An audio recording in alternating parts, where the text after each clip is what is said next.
నాతో పాటు అనేక మంది నాయకులు కార్యకర్తలు అందరం కలిసి ఈ హిందూ సమాజం కోసం పనిచేస్తామన్నా. మీరే కుటుంబం అనుకున్నా, నేనైతే మీరైనా కనుక్కున్నా, మీ ఇంట్లో మీ పెద్ద కొడుకు లెక్కున్నా, మీకోసం పనిచేసినా, మీరందరూ బాగుండాలని కోరుకున్నా,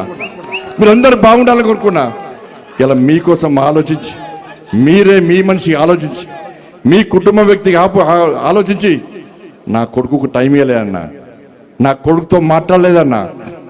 ఇవాళ అదే నా కొడుకును ఒక క్రిమినల్ లెక్క సమాజంలో చూపెట్టే ప్రయత్నం చేస్తే ఒక తండ్రిగా ఎట్లా భరిస్తారో ఒక్కసారి ఆలోచించురన్నా.